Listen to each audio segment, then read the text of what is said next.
Audio Jungle.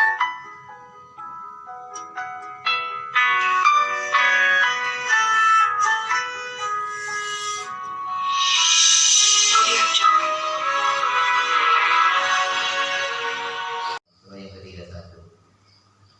A'udzu billahi minasyaitonir rajim. Bismillahirrahmanirrahim.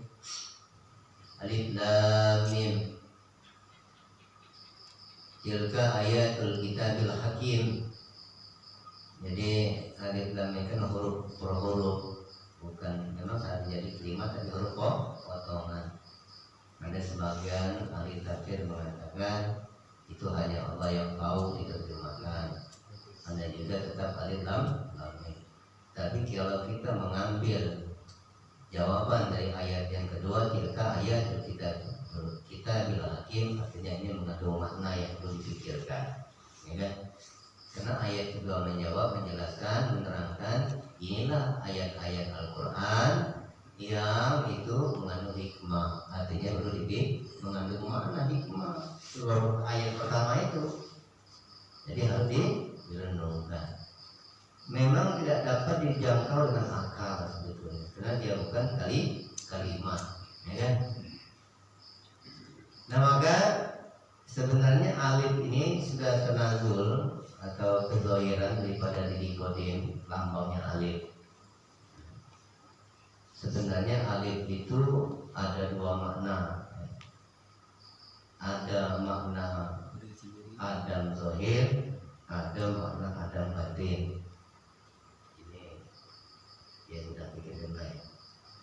Adam zohir itu disebut daripada Nur Muhammad alam ini, baik tadi baik pun yang nyata pada pandangan zohir atau tidak nyata pandangan zohir. Jelas disebut dalam ilmu tauhid wahdatul wujud itu namanya ta'yun sani. Itu melambangkan alif. Artinya alif pada mana itu bahas alam zohir yang tercipta daripada Nur Muhammad. Nah, ada makna itu Adam batin, ya kan? Maka Adam batin itu disebut dengan zohirnya Muhammad Rasulullah, bernama Muhammad. Nah, ini ya bukan kau pikiran banyak, ilmu bagi ilmu. Maka tatkala belum jadi lambang alif disebut namanya Ahmad, ya kan? Maka disebutlah namanya titik, disebut ini ta'yun awal dalam ilmu tauhid wahdatul wujud. Maka sesungguhnya alif itu tatkala dengan kezohiran daripada titik ba atau Ahmad Rasulullah, tatkala dalam disebutkan ta'yun awal, maka tersembunyilah rahasia daripada Muhammad pada alif. Rahasia Muhammad Rasulullah. Nah, maka alif ini tatkala dia telah zahir, tidak ada tempat takluk dia kecuali pada titik. Artinya takluknya kembali kepada Muhammad, maka sifat itu kembali pada zat. Maka habis segala sifat nyata zat Allah, karena Ahmad itu benar zat Allah. Itu ta'yun sani yang menurut Ahmad itu. Tatkala bernama itu disebut namanya apa tadi? Batinnya, zohirnya Muhammad. Zohir batin Muhammad, zohir Muhammad, batinnya Allah. Maka zat laisa kamil itu disebutlah ta'yun, namanya belum ada suatu titik pun belum ada. Karena dia bukan titik, ya kan? Nah, maka alif ini menghimpunkan antara Allah dan Muhammad, dilambangkan alif berdiri sendiri, artinya menunjukkan antara Allah dan Muhammad daripada diri yang satu jua, dan lain namanya Muhammad. Maka alif dalam Al-Quran itu tidak ada tanda mati atau tanda sukun atau tanda tasdid, ya kan? Dia berdiri sendiri. Nah, daripada Nur Muhammad itu maka jadi lam. Maka sifat baru ada. seluruh alam ini. Maka saya jelaskan sebagian pendapat begitu. Tapi sebenarnya daripada Muhammad Rasulullah itu, jadilah alam ini terbagi dua, ada sifat-sifat baru dan juga sifat kodim. Sifat kodim itu disebutkan sifat yang itu sifat baru daripada sifat kodim. Sifat kodim zahirnya daripada Muhammad Rasulullah, maka disebut namanya begitu, itu rohani, kan? Rohani. Nah, tatkala manusia itu hakikat alif lam, maka menunjukkan kesamaan antara kamal dan jamalnya Allah. Artinya hakikat zahir dan batin baru disebut namanya manusia. Disebut nama manusia itu berarti hakikat alam zahir batin. Bukan hanya ngaji, itu ngaji bukan itu. Artinya apa arti zahir batin? Zahir itu dijadikan, kan? Batin berarti sifatnya rohani, jadi kan masuk batin pun dijadikan. Allah yang menciptakan lahir dan batin. Maka di dalam rahasia titipkan. Nah, kalau Allah itu maka baru manusia. Nah, tatkala hakikat alif lam mim itulah manusia, berarti mendapatkan kita yang mengandung hikmah bagi dirinya, bukan hikmah yang bisa hilang, Artinya menjadilah hikmah bagi diri kita ini menjadi baiklah pada umumnya, baik pada perbuatannya, baik pada perkataannya, pokoknya baik kalau zahir batinnya. Nah, artinya kalau tidak menjadikan satu akhlak yang baik, tatkala kita kaji atau kata lam mim tadi, artinya belum kita mendapat Alkitab yang mengandung hikmah. Kita sudah membaca kitab Al-Quran, tapi belum mendapat kitab. Nyambung nggak itu gitu? Itu adalah dapat megang Quran yang baca, cuma belum dapat isinya. Jadi hikmah itu berarti mengetahui hakikat Quran yang hidup, yang tidak mati, yang tidak rusak dan binasa, sehingga baru mendapatkan hikmah menjadi akhlak yang baik. Maka dijawab oleh ayat yang ketiga, hudaw wa rahmatan lil muhsinin. Apa kata Allah? Maka sebagai petunjuk dan rahmat. Jadi orang yang mendapat itu mendapatkan petunjuk itu, dapat hikmah, dapat dia petunjuk itu nyata. Telah mendapatkan petunjuk dengan kenyataan daripada mengenal Allah, maka manusia menjadi rahmah. Apa rahmah? Istilahnya bahasa kasih sayang. Dapat rahmah, kasih sayang, yaitu bagi orang-orang yang berbuat kebaikan. Nah, jadi orang yang dapat rahmat itu yang senantiasa berbuat baik. Yang mana yang berbuat baik dalam pandangan makrifat itu,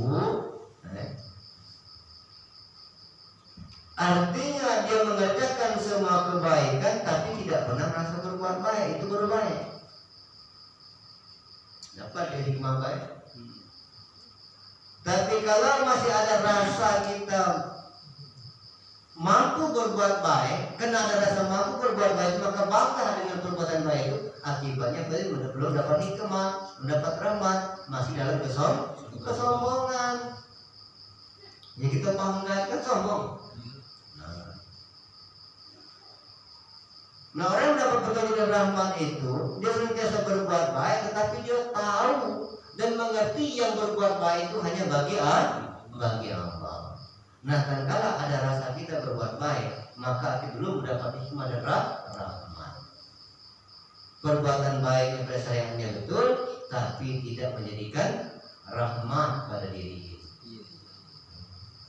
Tidak ada rasa kasih sayang, tidak ada saling pengertian, kan? Tidak ada saling toleransi, kan? Muncullah bahasanya jadi sombong, jadi egoisme, mau menang sendiri, merasa pintar sendiri, merasa alim sendiri, merasa benar sendiri. Artinya belum dapat kitab ini, baru membaca Al-Quran. Ini nyata akhlak. Karena akhlak itu sifat Allah, sifat roh. Tidak bisa kita berakhlak tanpa dengan Allah. Nah, orang sudah berbuat kebaikan itu, apa yang baik itu? Kalau dia betul-betul baik, mendapat petunjuk, apa kata Allah dalam ayat yang keempat? Alladzina yuqimuna shalah wa yu'tuna zakah wa hum bil akhirati hum yuqinun.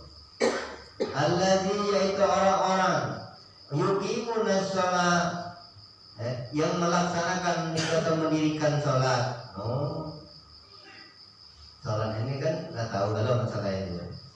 Jadi orang yang dapat nikmati sholat, yang mendirikan sholat atau melaksanakan sholat, senantiasa bertaut zahir batinnya, ketelapanan dirinya, yang senantiasa terhubung kepada Allah Subhanahu wa Ta'ala. Sholat hubungan langsung kepada Allah. Orang yang senantiasa berhubungan kepada Allah, gerak dan diamnya, sudah barang tentu dalam rukun sholat yang diwajibkan atau disunahkan pasti terlaksana, istilah kan begitu. Karena senantiasa berhubungan kepada Allah. Artinya bukan hubungan kita, tapi hubungan Allah. Berhubung kepada Allah, tersambung pada Allah. Senantiasa memandang wajah Allah karena Allah. Maka orang senantiasa terhubung kepada mendirikan sholat setiap saat, kemudian melaksanakan pada waktu yang ditentukan wajib dan sunnah. Maka manusia itu wayutu zakat, telah menunaikan akan zakatnya. Yang zakat syariat sudah paham semua kan. Artinya dalam zakat pada pengertian tauhid ma'rifat, menyerahkan harta benda yang ada pada diri kepada Allah. Artinya tidak pernah merasa memiliki apa-apa yang ada pada dirinya, karena terhubung kepada Allah. Lah kalau yang pada diri saya tidak merasa memiliki diri zahir dan batin demi apa-apa, apalagi yang di luar diri. Maka kata di awal.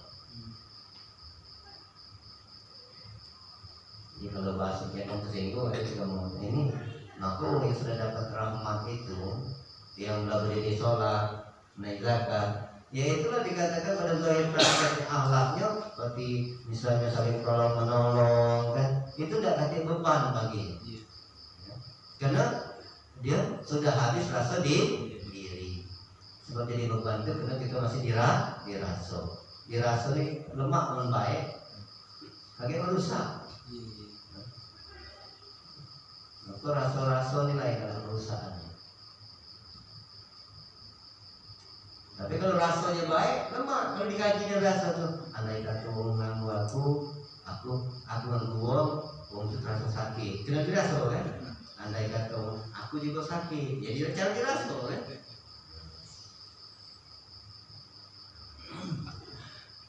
Nah kalau sudah betul-betul berhubungan kepada Allah, mendirikan sholat dan menunaikan akan zakatnya yang ada di pada diri ini, maka tatkala takwil yang di luar diri, dia bukan pakai rasa lagi. Gerak dan diam itu datangnya daripada Allah, dari Allah kembali kepada Allah. Nah kalau sudah begitu setiap saat pandangannya, setiap saatnya saya bilang tadi ya, lalu dikatakan wahum bil akhirati hum yuqinun, dan mereka bil akhiri akan adanya akhirat hum yuqinun, mereka itu meyakini, baru percaya benar akhirat itu ada. Nah, ya bisa dibilang kita zakat belum percaya akhirat itu ada. Kita ini percaya kan, belum akhirat itu ada, belum percaya baik. Jadi berakhir semua urusan kepada Allah, karena sudah mendapatkan petunjuk. Berakhir semua harta yang kita zakatkan kepada Allah, baru bertemu dengan akhirat. Itulah dikatakan akhir. Maka akhirat ini ada di dunia ini, tapi di akhirat akan di dunia. Kenapa dikatakan demikian? Ad-dunya mir'atul akhirah, dunia ini cermin kenyataan akhirat. Artinya ada pengertian akhir dunia ini. Apa pengertiannya akhiratnya mu'jilat. Artinya habis segala daya upaya kekuatan kita, habis segala ilmu kita, habis ibadah kita. Setiap yang berbuat itu menunjukkan la ilaha illallah. Itu akhirat. Maka benarlah kalau ibadah itu untuk akhirat. Artinya berakhirnya kepada Allah. Cuman saya itu membayangkan akhirat yang belum kesat setelah dunia dibayang-bayangkan. Jadi itu namanya menghayal.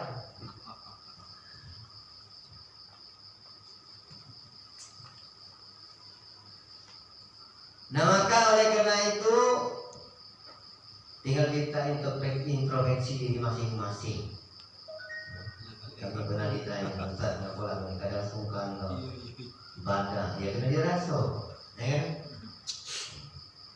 Kadang-kadang banyak orang pas pulau alasannya masih gerak 40 nih. La ilaha illallah. Ya Allah tak pakai rasa-rasa. Nah dia zatnya kok. Artinya belum paham sebenarnya. Kalau kami pribadi kami ulangi lagi minggu lalu, barang siapa meyakini rasa itu Allah, berarti mendapat nauzubillahi min dzalik. Dianggapnya Allah itu makhluk. Iya. Tidak ada beda dengan paham fikih, paham umum Allah itu di pojok arsy. Makanya bertempat. Ya, kadang tempatnya di gulung kan, kadang tempatnya di kopi, rasa tuh kan. Enggak di Jabe kan. Coba. Tapi ini kalau kita sebatas sifat itu rasanya. Nah maka pikirkan yang sehingga kalau sempurnanya ma'rifat dalam pandangan hakiki itu, dia sudah keluar dari lingkaran ma'rifat. Jangan lagi ngomong syariatnya nih. Lingkaran ma'rifat dia keluar dari lingkaran ma'rifat. Selain dia terbelenggu oleh ilmu ma'rifat, artinya sebatas mau tidak mau dia mau ada pandangan syariat, ada pandangan hakikat, ada pandangan thariqah. Tapi kalau dia keluar daripada ma'rifat, dia tidak lagi mengatakan kesadaran hakikat dan ma'rifat, tapi sudah dikatakan la maujudun bihaqi ilallah. Karena ma'rifatullah jalan untuk menyampaikan kalau dia hadiah saat yang bukan.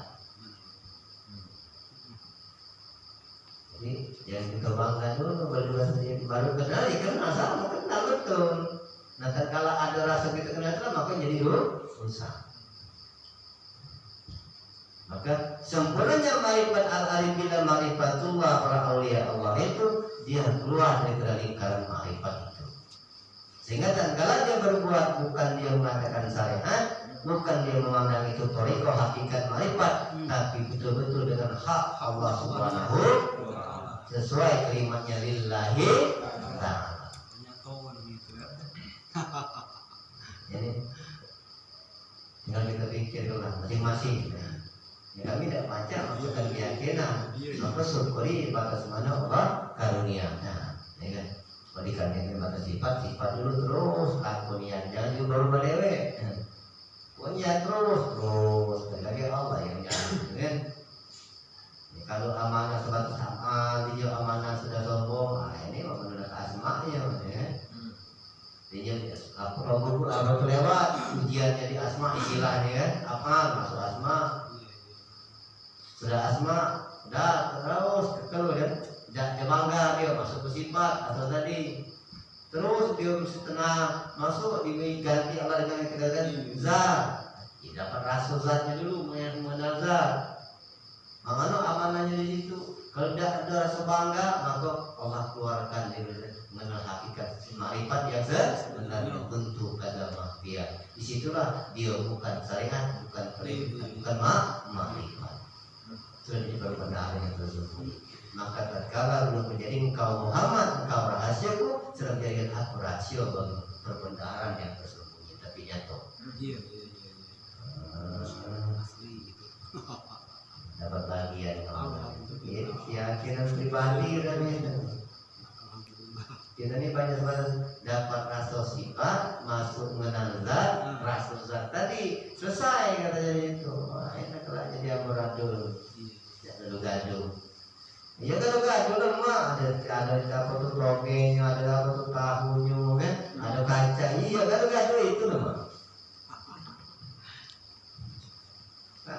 lipat-lipat gaduh-gaduh.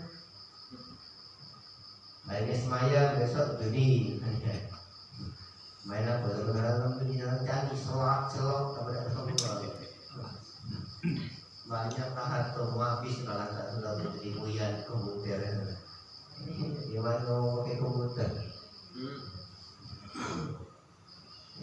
Banyak yang baru tak tahu.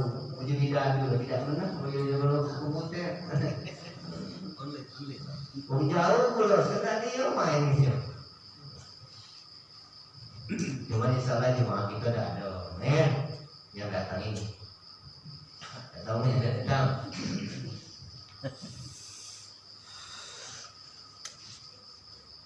Kalau dulu togel, tak tahu main masih dah. Nah tolong gila mulu. Yang togel. Nah kalau berhubungan langsung kepada Allah setiap saat, telah menyerahkan diri kepada Allah, maka baru dapat berjumpa, mengerti pada mana akhirat. Benar akhirat itu ada, kena habis segala gerak dan diam itu. Artinya selagi ada gerak dan diam itu, belum itu kembali pada akhirat Allah. Maka dunia ini tadi cermin akhir. Nah kalau dunia saja belum kenal akhirat, bagaimana setelah dunia untuk kembali ke akhirat?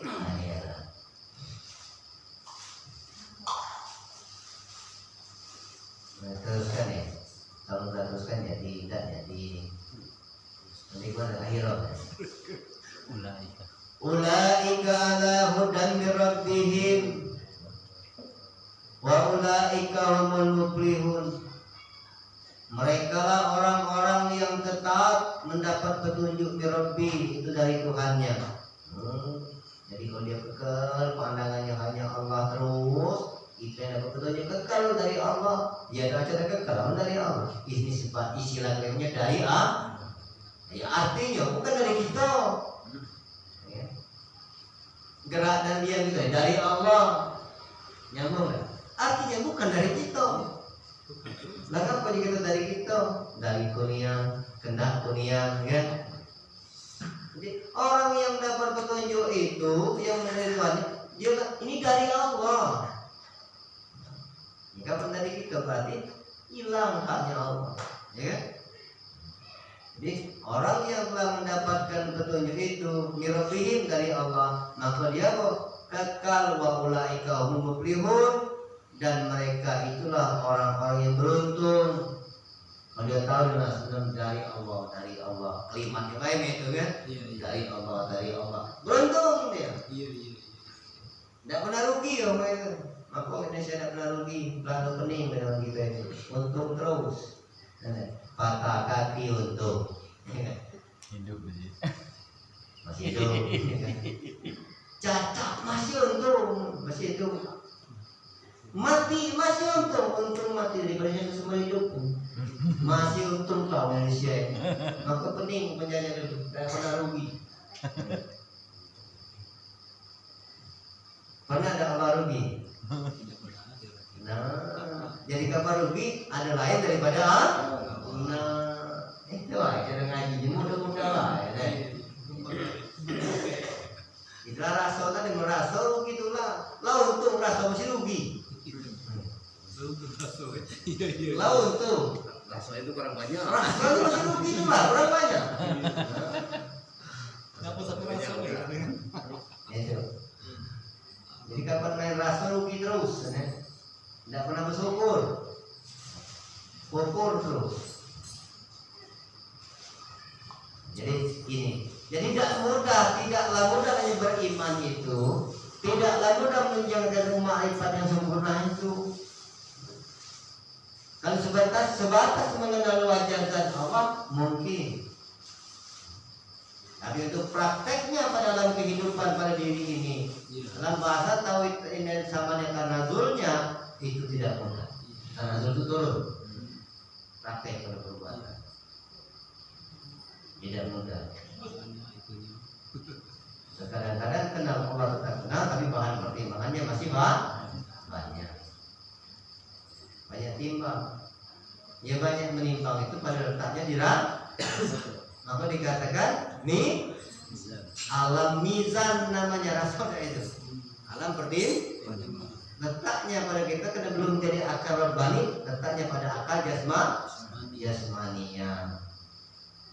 Akal jasmani nimbang timbangannya nak kesini lah. Kalau istilah apa tuh, dia bijak sini bukan bijaksana. Iya kan bahasa kami ya. Bijak sini. Ya karena bijak sini. Kalau di toko-toko di Palembang biasanya ada yang cek gambar patung. Nah itu bijak sini. Cuci tangan ya kan. Itu bijak sini. Gak kalah ada usaha bijak sini lah. Laku itunya. Nah orang yang sampai melakukan jadi dia bijaksana. Karena latih pulau hobi, lah di sininya kasih lagi.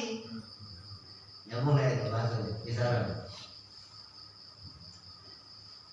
Nah alam mizan itu letaknya bijak sini, nimbang terus supaya raso, ya.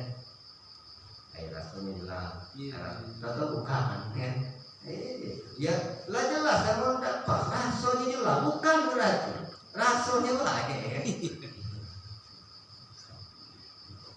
Ya sebenarnya kalau gitu kita dia kan ngomong begitu kan gitu ya rasanya jelas berarti bukan rasanya lah ya bukan berarti kalimat itu ada mana sebenarnya rasanya Allah ya bukan berarti Allah itu bukan raso ya cuma tidak diperhatikan Pak ya kalau lagi materi sebenarnya kalimat jawaban itu ada di omongan itulah. Di situlah jawabannya. Soal pertanyaan, di pertanyaan itulah jawabannya.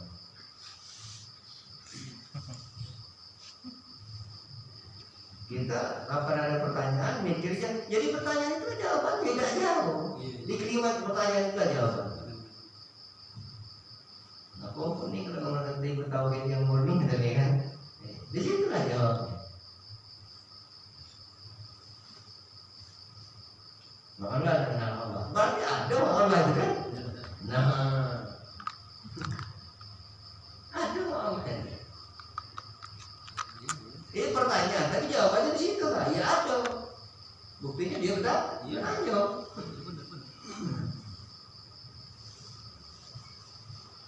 Maka ini kata orang kalau bahasanya orang kata ya. Kalau namanya sejarah, kalau kami pengen jadi pengacara pernah itu Cito dulu waktu sekolah. Kedua itu satu jadi pendakwah, kedua jadi pengacara ya. Takdirnya dia nyampaikan risah. Kalau bangsa pengacara banyak juga yang tahu. Ketahuannya di kalimat dia itu lah kalau dia berdakwah. Aku piala cito. Di situlah ketahuan kesalahan.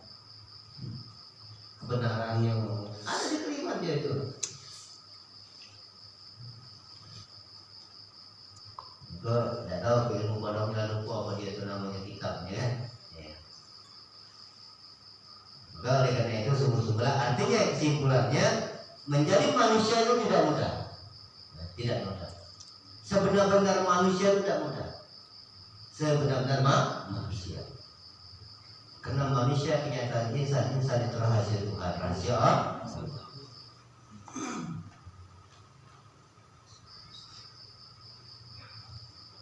Artinya manusia itu ya masuk rahasia Allah. Terkadang al-insan nusyuru wa nasyuru sifatan ragai bihabidati. Manusia itu rahasiaku, apa rahasia manusia? Sifat manusia itu sifat juga kalau bisa dan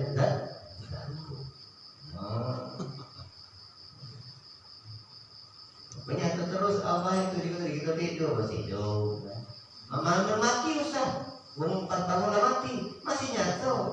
Karena kita awal tidurnya dengan nyatu Allah, kenal Allah, artinya kembali ke Allah bukan mati. Masih nyatu itu. Tapi kalau awal tidurnya tidak nyatu Allah, iya baliknya tidak balik ke Allah. Nah maka tadi kami sampaikan kalau nak tidur berhenti mikir ke dunia dengan Allah. Nah, sudah itu fokuskan istilahnya awal dulu itu awal tidak mau pusatkan satu pada hati dan pikir takluk pada hati Allah tidur alhamdulillah sama. Itu namanya proses kan itu. Ya, kalau nggak ada ilmiahnya aqimus sholat tidak ada lagi kata Allah kan. Hanya terus dengan Allah kan. Nggak itu. Ya tadi itu.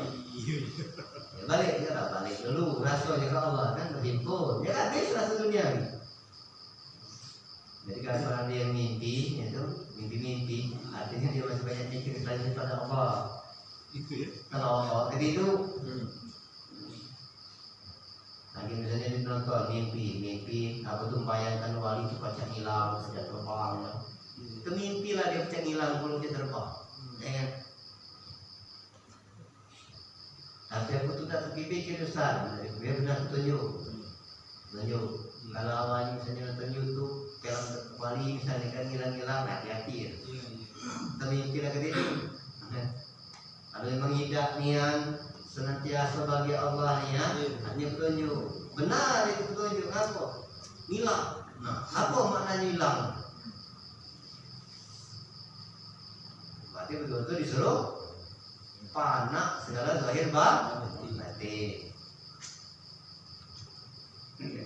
Mimpi hilang aja lah. Nah, ini kalau mikir Allah dunia mimpi hilang, aja tidak hilang puluh, misalnya gitu. Lagi zahir kan tidak hilang segala pandangan kita, hilang segala zahir batin kita, hilang segala ilmu pengetahuan kita. Nah, baru pas ya. Jawaban Allah, ya itu benar niat.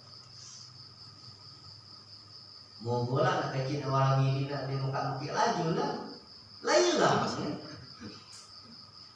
Tapi kalau belum hilang, kena baca sejadah itu tidak tempat singgah sudah sholat. Anak siapa pun orang ajar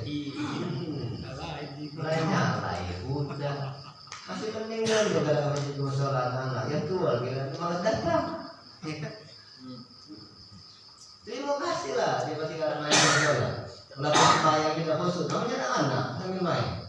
Ini yang tua itu ada. Kalau main marah itu enggak. Istilahnya kan, kan jadi tidak ada kalau. Jadi kalau dengan memang ahadiyatnya Allah, rasio ahadiyat, menaikkan dikit. Maka tidak terganggu dengan hal hidupiku keadaan di lingkungan tatkala dia beribadah dan pun di luar ibadah berkata rahmat dari kasih sayang. Ini kalau sudah terganggu berarti masih dirasakan. Ini terganggu kan. Jadi ujungnya marah. Secara marah tahu. Baik, demikian saja jelas dikit-dikit baik ya. Kami jujur dari fisik kami tidak ada agak konser pinggang, jadi geser dari tadi. Baik, demikian saja kita baca. Allahumma salli afdhala sholati ala as'adi makhluqatika habibillah Muhammadin wa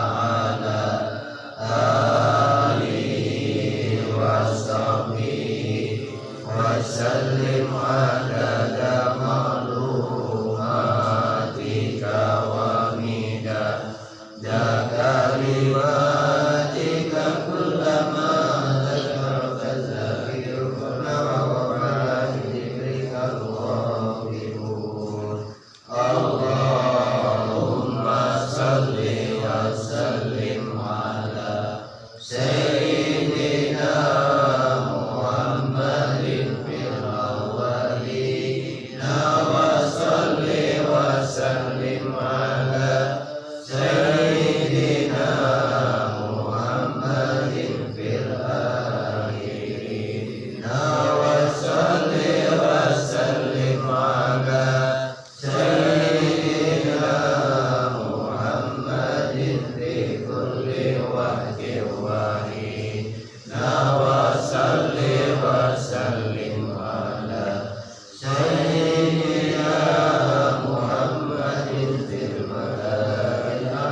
ما شاء الله كان لم يشاء ولم يكن إنما أمره إذا أراد شيئا أن يقول له كن فيكن وصلى الله على سيدنا